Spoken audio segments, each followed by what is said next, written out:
আসসালামু আলাইকুম ওয়া রাহমাতুল্লাহি ওয়া বারাকাতুহু। প্রিয় অবিবাহিত দিনী ভাই বোনেরা, কথাগুলো একটু মনোযোগ দিয়ে শুনি। দেখুন, আল্লাহ পাক আপনাকে একটি মন দিয়েছেন, আর সেই মনটি হলো আবেগী মন। আপনার মনে অনুভূতি আসতেই পারে, আপনি একটি সঙ্গীর জন্য উতলা হয়ে পড়তেই পারেন। একাকিত্ব আপনাকে প্রতিটি মুহূর্তে যন্ত্রণা দিবে, এটি স্বাভাবিক। যেখানে আমাদের পিতা আদম আলাইহিস সালাম জান্নাতের প্রাচুর্যতার মধ্যে থেকেও একজন সঙ্গীর অভাব অনুভব করেছেন, তাহলে তো আমাদের জন্য এটা স্বাভাবিক।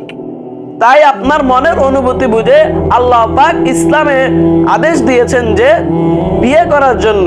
আর আপনি যদি আল্লাহর আদেশকে অমান্য করে নিজের মনের কথাকে প্রাধান্য দিয়ে যদি আপনি জিনায় লিপ্ত হন, হারাম রিলেশনে পড়ে যান, তাহলে রাসূলুল্লাহ সাল্লাল্লাহু আলাইহি সাল্লাম বলেছেন, যে ব্যক্তি জিনা এবং হারাম অ্যাফেয়ার থাকবে তার জন্য দুনিয়া ও আখিরাতে কঠিন থেকে কঠিন শাস্তি থাকবেই। তাই বলি ভাই, আমরা জিনায় না যাই, হারাম অ্যাফেয়ারে না যাই। আপনার যদি কাউকে পছন্দ থাকে তাহলে আপনার মা বাবাকে বলুন, তার পরিবারকে জানান। আর যদি আপনার পছন্দের মতো কেউ না থাকে তাহলে আপনার বিয়ের ব্যাপারে আপনার পরিবারকে দায়িত্ব দিন।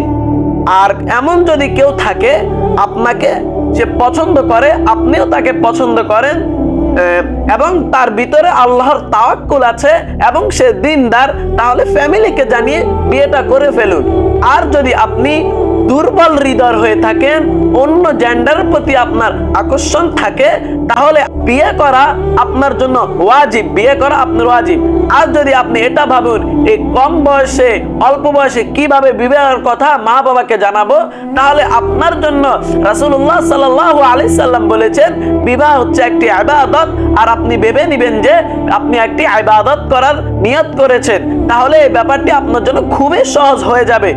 আরো আছে, রাসূলুল্লাহ সাল্লাল্লাহু আলাইহি সাল্লাম বলেছেন, শেষ জমানায় যদি তুমি জিনা থেকে, ফিতনা থেকে, গুনাহ থেকে বাঁচতে চাও, তাহলে তোমার ছেলে মেয়ে বালেগ হওয়ার পরে তাকে বিবাহ দেওয়ার প্রস্তুতি নাও।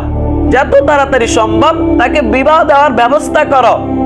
আর যদি তুমি তাকে বিবাহ না দাও, বিবাহ না দিয়ে যদি তার বয়স হয়ে গেছে, সে বালেগ হয়ে গেছে, তারপরে যদি সে জিনায় লিপ্ত হয়, যদি সে গুনাহ করে, যদি সে খারাপ কিছুই থাকে, আমাদের তো জন্ম থেকে আমাদের শত্রু হচ্ছে শয়তান।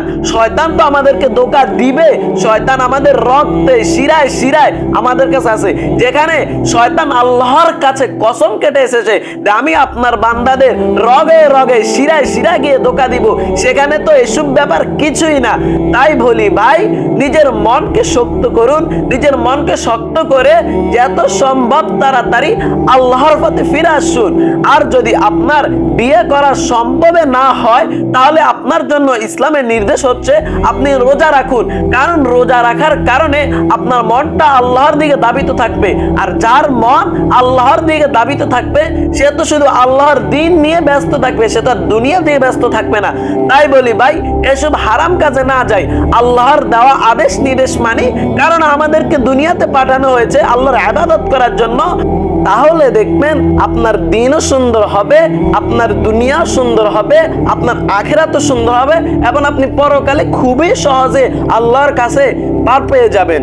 তাই বলি ভাই, এই সব কিছু সব বাদ দিয়ে দিই, গুনাহ বাদ দিয়ে দিই, আল্লাহর পথে থাকি, সঠিক পথে থাকি, সবাই সঠিক পথে থাকার চেষ্টা করি। ধন্যবাদ।